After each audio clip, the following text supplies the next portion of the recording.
ചേച്ചി ഈ എസ് എത്ര പ്രിപ്പയർ ചെയ്തിട്ട് എനിക്ക് സെറ്റ് ആവുന്നില്ല. ചേച്ചി എങ്ങനെ ഈ 2 എക്സാം ഒറ്റ വിൻഡോയിൽ ക്ലിയർ ചെയ്തേ? എനിക്ക് പറ്റത്തില്ല. ഇതെന്റെ ഫസ്റ്റ് അറ്റംപ്റ്റ് കൂടിയാ. ഞാൻ ഭയങ്കര കൺഫ്യൂസ്ഡാ. എന്നെ ഒന്ന് ഹെൽപ്പ് ചെയ്യോ?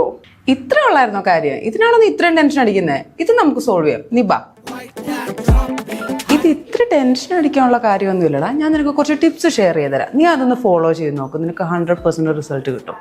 നമുക്കറിയാലോടാ, 50% MCQs കറക്റ്റ് ആക്കിയെങ്കിൽ മാത്രമേ എസ് എ വിൻഡോ ഓപ്പൺ ആവത്തുള്ളൂ. നിനക്ക് ഞാൻ പറഞ്ഞുതരാം, നീ ഇരിക്കും. ടിപ്പ് നമ്പർ 1 എന്ന് പറയുന്നത് സിമ്പിൾ ആണ്. Read the question carefully. നമ്മുടെ 2 എസ്സേക്കും ഓരോ സിനേറിയോ വെച്ചിട്ട് കാണും.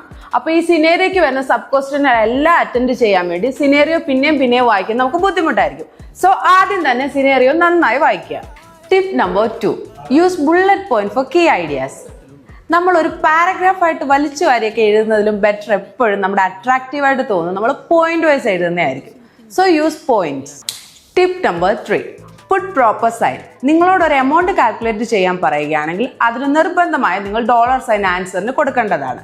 ഒരു നമ്പർ ഓഫ് ബോക്സസ് ആണ് കണ്ടുപിടിക്കേണ്ടതെങ്കിൽ അത് എത്ര ബോക്സസ് ആണെന്ന് സ്പെസിഫൈ ചെയ്യുക. ഫോർ എക്സാമ്പിൾ 10 ആണ് ആൻസർ എങ്കിൽ 10 ബോക്സസ് തന്നെ കൊടുക്കുക. Tip number 4, show formulas in your calculation.